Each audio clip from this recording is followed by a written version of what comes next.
Je vais apporter dans quelques minutes le message et j'espère que ce message ne sera pas ennuyant pour vous. Je vais tout faire pour que ça ne soit pas ennuyant. Il y a un homme, à un moment donné, qui est arrivé à l'accueil, il était nouveau responsable de l'accueil, il ne connaissait pas tout le monde. Puis à un moment donné, il y a une visitatrice qui arrive, puis elle demande d'être assis dans la première rangée en avant. Puis le monsieur à l'accueil dit « Je ne suis pas certain, moi je suis un peu nouveau ici, mais peut-être vous pourriez vous asseoir un peu plus à l'arrière parce que notre pasteur, des fois, il n'est pas toujours... Des fois, il est ennuyant, hein? On va le dire vraiment qu'est-ce que c'est, là. Puis on ne voudrait pas que vous vous endormiez devant tout le monde. » La dame a dit « Monsieur, savez-vous qui je suis? » Il dit « Non. » Elle dit « Je suis la mère du pasteur. » Baisse la tête, un peu honteux. Il regarde la dame, il dit « Madame, savez-vous qui je suis? » Elle dit « J'en ai aucune idée. » Il dit « Ouf, merci Seigneur! »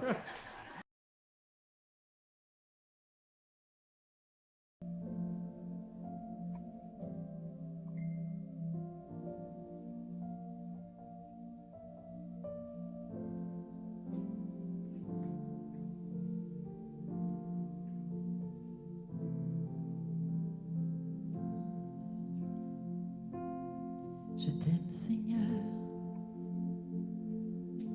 Jamais ta grâce ne m'a délaissé. Tous mes jours, j'ai été gardé dans ta main.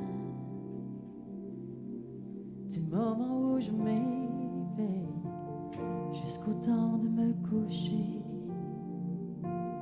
je chanterai la bonté de Dieu. Toute ma vie, tu as été fidèle. Toute ma vie, tu as été si bon. Avec chaque souffle que je pousserai, oh, je chanterai la bonté de Dieu.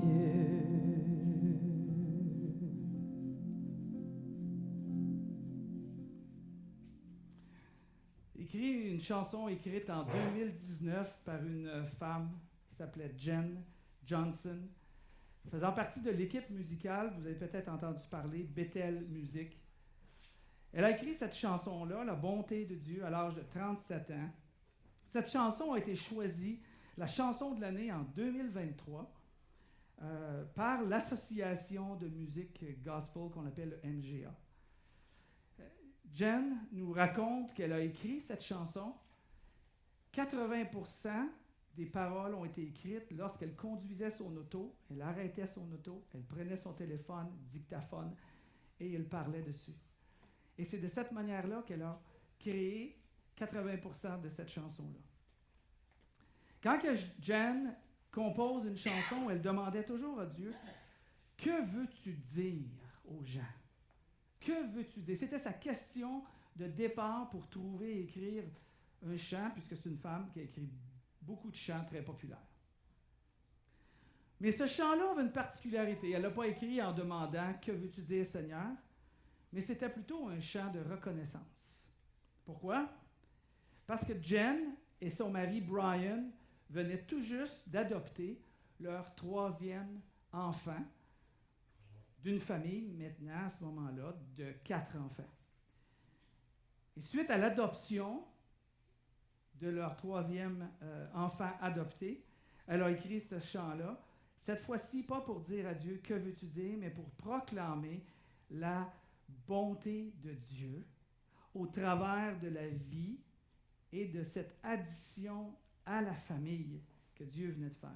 Un chant de reconnaissance. C'est beau quand même l'histoire, quand on réalise qu'est-ce qu'on chante et comment ça se fait qu'on le chante.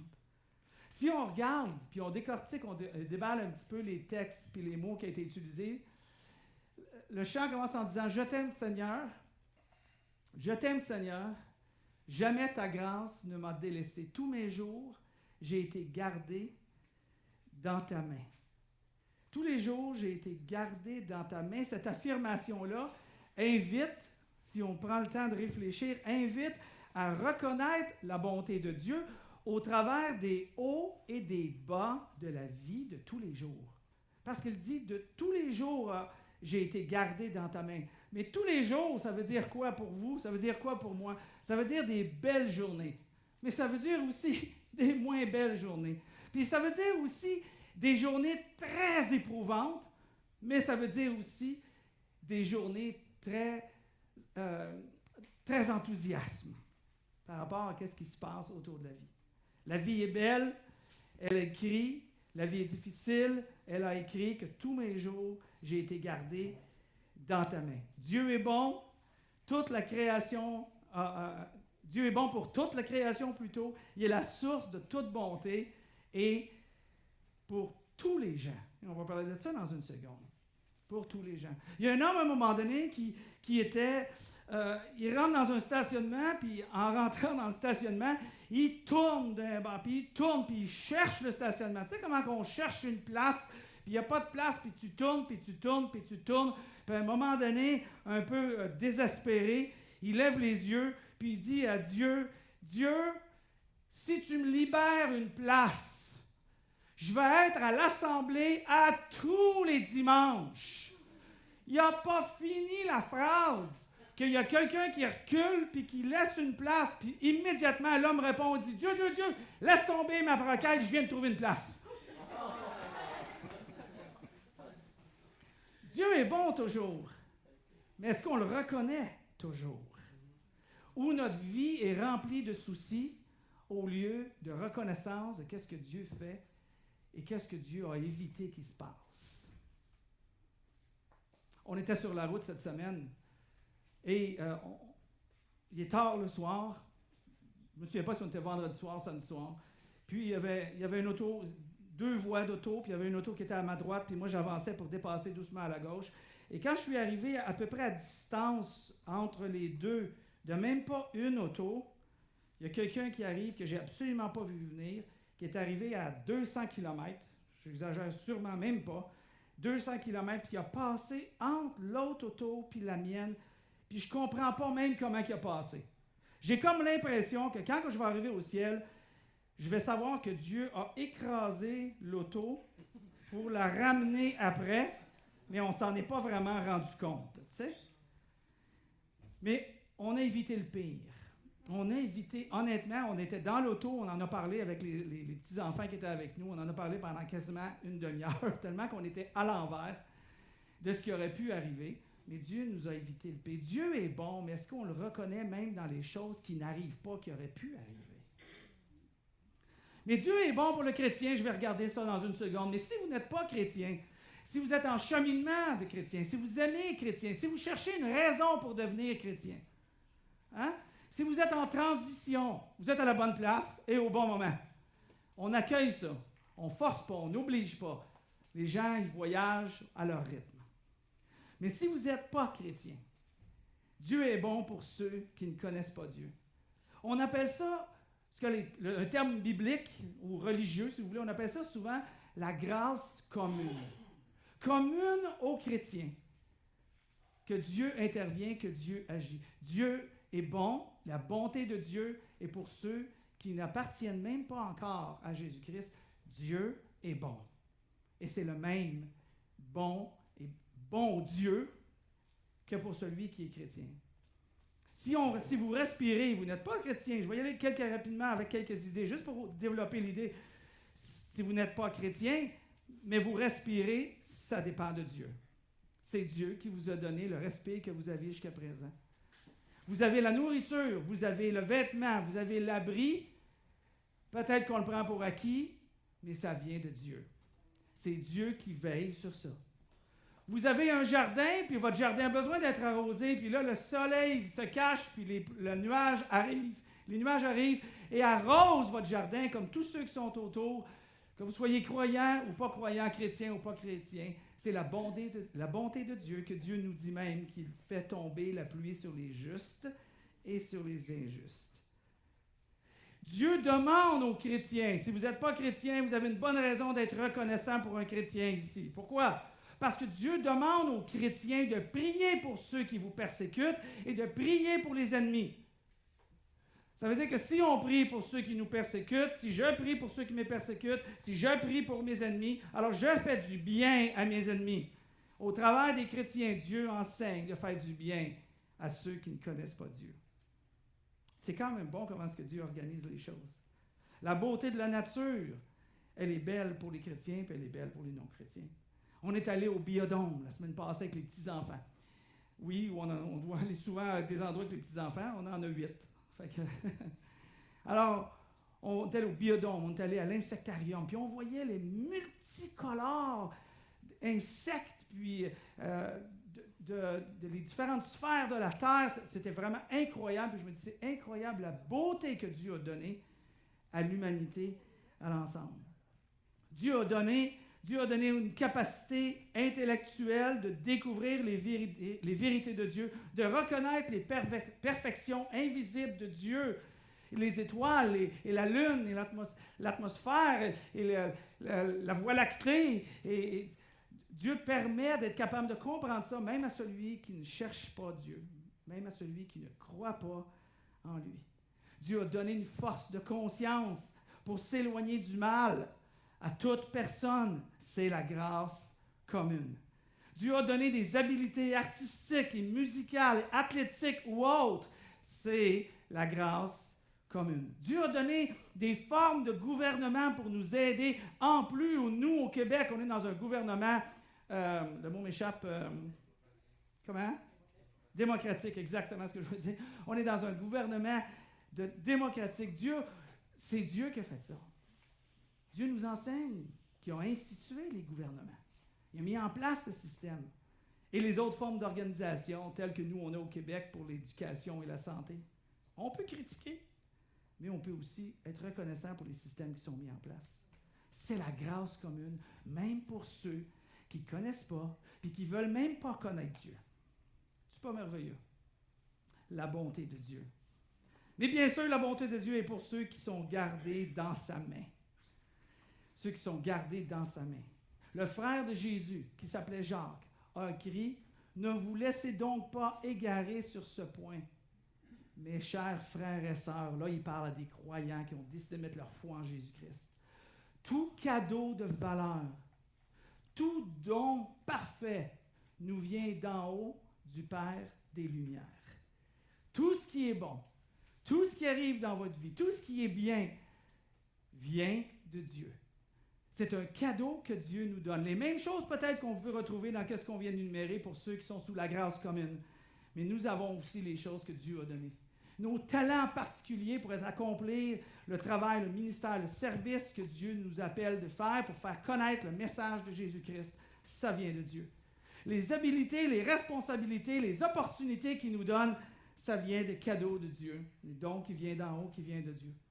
Même les choses difficiles de vos vies, les épreuves et les choses qui sont blessantes, qui vous brisent, Dieu rajoute en disant « Parce que vous êtes mes enfants, je veux que vous sachiez que toute chose concourt au bien de ceux qui aiment Dieu, de ceux qui sont appelés selon son plan. » Dieu va transformer même les situations difficiles pour les rendre au bien. Ça, c'est sans compter qu'il exauce, puis il écoute, puis il entend nos prières, nos demandes, nos supplications. Il nous donne la sagesse quand on lui demande et qu'on en a besoin. Il nous donne sa connaissance et il nous montre sa volonté. Il nous montre le plan que Dieu a pour chacun d'entre nous. Si on se retourne puis on y demande, Dieu dit « Je vais être là pour toi ». C'est tout ça que la première phrase dit. C'est tout ça qu'on chante quand on chante à Dieu. Regardez sur la deuxième phrase qui dit « Du moment où je m'éveille jusqu'au temps de me coucher, je chanterai la bonté de Dieu. » Je chanterai la bonté de Dieu. Cette phrase affirme le choix de se concentrer, chacun d'entre nous, de se concentrer sur le caractère de Dieu plutôt que sur les situations difficiles. Je chanterai la bonté de Dieu du moment que je me réveille, avec tout ce qui va se passer dans la journée, jusqu'à la fin, je vais chanter la bonté de Dieu. Ça révèle le caractère de Dieu, plutôt que celui qui regarde les situations de la vie. Je chanterai la bonté de Dieu, quand c'est difficile ou quand c'est facile. Si vous voulez chanter la bonté de Dieu, vous ne savez pas des fois par où commencer, chantez ce qui vous est arrivé. Chantez à Dieu ce qui vous est arrivé. Chantez par rapport au passé, qu'est-ce que Dieu a fait pour toi. Chante à Dieu ce que Dieu a évité qui t'arrive parce que Dieu a intervenu puis tu ne l'as pas vu venir. Chante à Dieu pour les faveurs que Dieu nous accorde, particulièrement parce qu'ils ne sont pas mérités. Chante à Dieu parce qu'il nous a donné de sa personne et de lui-même. Le texte continue en disant, « Toute ma vie, tu as été fidèle. Toute ma vie, tu as été si bon. » Cette portion-là que la compositrice a fait écho à la réalité biblique selon laquelle la bonté de Dieu n'est pas éphémère. Toute ma vie, toute ta vie, tout l'ensemble du moment où tu commences à respirer, toute ta vie, Dieu a été fidèle. Dieu démontre qu'il n'est pas fidèle temporairement. Dieu n'est pas fidèle quand tu es fidèle, seulement quand tu es fidèle. Dieu n'est pas fidèle parce que tu viens à l'assemblée. Dieu n'est pas fidèle parce que tu donnes à l'assemblée. Dieu est fidèle toujours avec toi. Il est fidèle dans ses promesses, il est fidèle dans ses engagements. Je ne te délaisserai point, je ne t'abandonnerai point, je serai avec toi tous les jours de ta vie. Et c'est ce qu'elle chante. Dieu est un Dieu constant qui est présent dans le récit de chacune de nos vies. Cette phrase-là est une déclaration de foi en la nature inchangeable de Dieu envers toi et envers tout ce que Dieu a créé. Jean continue dans le texte qui nous disait que tout don vient de Dieu. Et il continue en disant, tout cadeau de valeur, tout don parfait nous vient d'en haut du Père des Lumières, comme on vient de lire, et en qui il n'y a ni changement ni ombre dû à des variations. Il n'y a pas de changement. On dit souvent, Dieu est le même hier, aujourd'hui et éternellement. Tu peux t'appliquer, tu peux t'appuyer, tu peux avoir complètement confiance que si Dieu t'aime aujourd'hui, il va t'aimer demain. Ce que Dieu a promis hier, il va encore le promettre pour la semaine prochaine. Et que Dieu est là, Dieu t'accompagne, Dieu te suit, Dieu t'aime, Dieu intervient, Dieu écoute tes prières, Dieu se soucie de toi. Dieu est là. Pourquoi? Parce qu'il est le même hier, aujourd'hui et demain. Elle continue en disant, « J'aime ta voix. J'aime ta voix, tu m'as conduit à travers le feu. Dans mes sombres nuits, aucun autre n'est plus près de moi.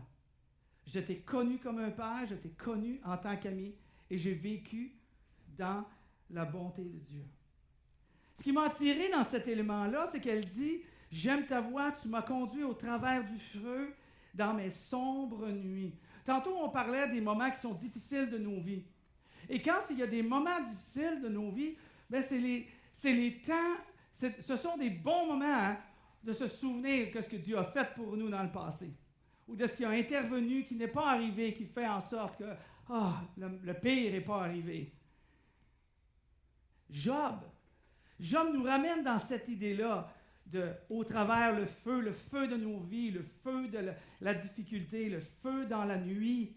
Il dit, « Oh Dieu, où est Dieu? Lui qui m'a fait, lui qui inspire des chants pendant la nuit. » C'est une métaphore ici que Job, un livre de l'Ancien Testament, qui dit quand il mentionne que lui qui inspire des chants pendant la nuit. Les chants pendant la nuit, c'est une métaphore pour nous dire les épreuves que tu traverses, les moments difficiles que tu traverses, les déceptions que tu traverses, les difficultés de compréhension de un ou de l'autre dans l'Église ou en dehors de l'Église, les comportements des gens, ce qui te bouleverse, ce qui te fâche, ce qui te met en colère, ce qui te décourage, ces moments-là, ces moments que Dieu nous inspire durant des chants pendant la nuit, pendant les jours sombres, ou comme dit la chanteuse, au travers du feu, Dieu fait des chants de nuit. Une métaphore qui qui fait référence à chanter des louanges au Seigneur malgré les difficultés de nos vies.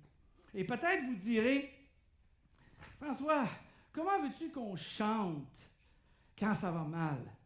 Comment veux-tu qu'on chante quand un de mes petits-enfants souffre de quelque chose ou un de mes enfants vit une situation super difficile dans sa vie? Comment veux-tu qu'on chante quand mes finances n'arrivent pas et je ne suis pas capable de m'acheter une paire de souliers?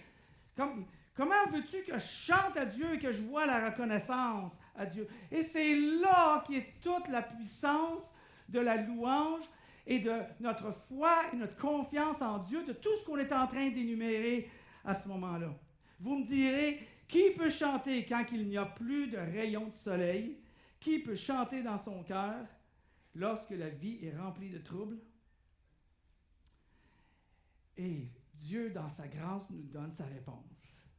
Dieu, dans sa faveur, qui veut nous aider, a inspiré l'auteur de Luc à écrire le livre des Actes.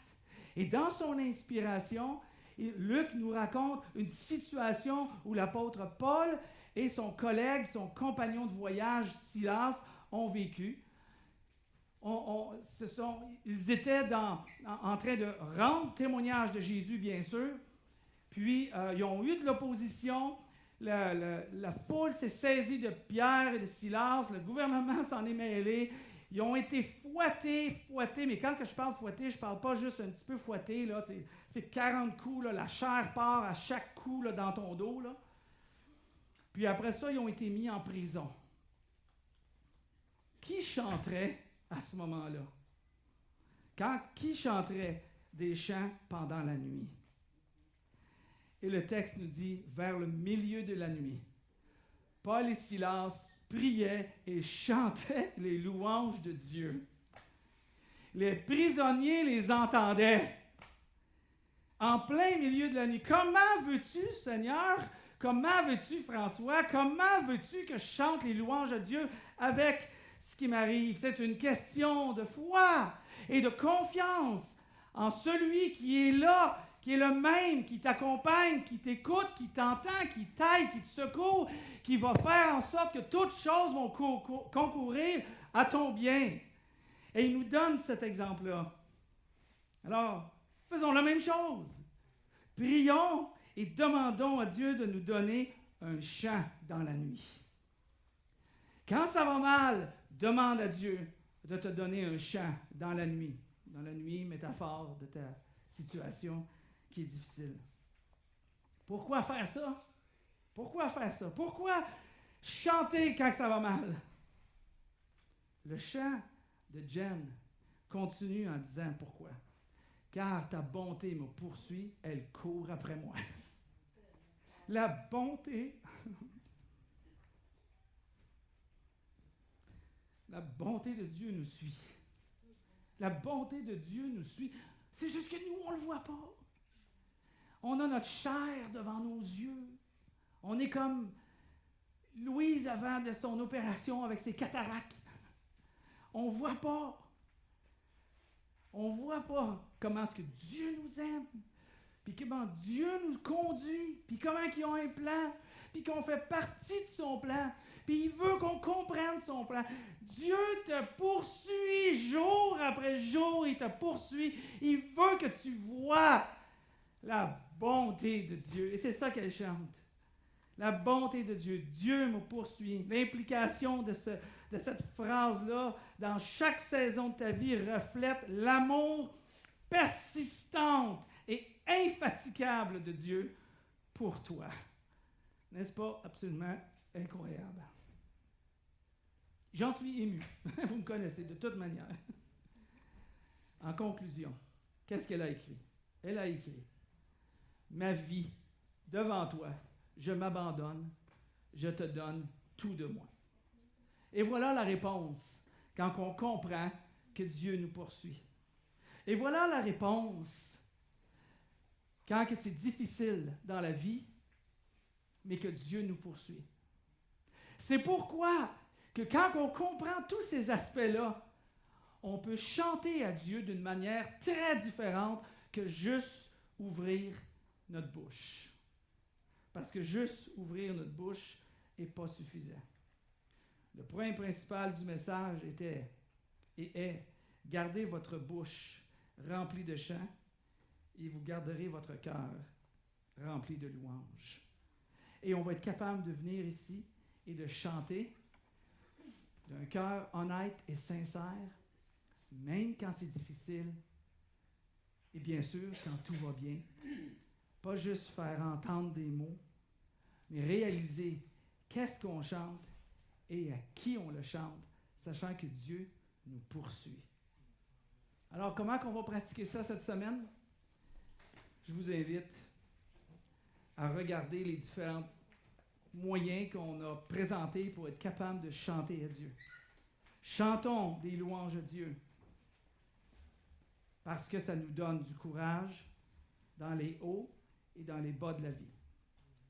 Chantez des chants à Dieu parce qu'il nous couvre de ses bienfaits dans la grâce commune ou dans la grâce parce que nous sommes ses enfants de Dieu à tous les jours.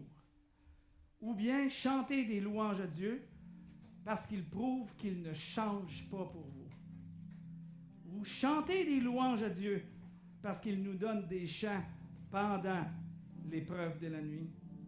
Ou chantez des louanges à Dieu simplement parce que son amour vous poursuit sans cesse. Le point, c'est chanter à Dieu de tout votre cœur. Père éternel, merci pour des hommes et des femmes qui ont été inspirés d'écrire des chants aussi extraordinaires qu'on veut te chanter, qu'on veut te chanter dans notre cœur, et on chante de notre cœur, et quand c'est dans notre cœur, on peut chanter de notre bouche. Merci d'imprégner ces vérités en nous, qu'on puisse les garder et réaliser qu'on n'est pas rassemblés juste pour faire entendre un son, mais pour élever notre cœur devant toi. Qu'on soit les meilleurs chanteurs ou les pires chanteurs. À ton oreille, Seigneur, c'est la plus belle des douceurs. Merci, merci de nous poursuivre sans cesse quand on manque, quand on s'épuise, quand on désobéit, quand on agit mal. Merci de nous poursuivre. Merci de jamais, jamais, jamais nous laisser et nous abandonner. Et quand que nous, on t'aura abandonné, si un jour, malheureusement, vient, oh Seigneur, viens nous chercher. Trouve les moyens de venir nous chercher pour qu'on comprenne que toute chose concourt à notre bien et qu'on soit de nouveau dans cette assemblée pour t'offrir des louanges, des chants qui viennent de nos lèvres. En Jésus qu'on prie, Père. Amen.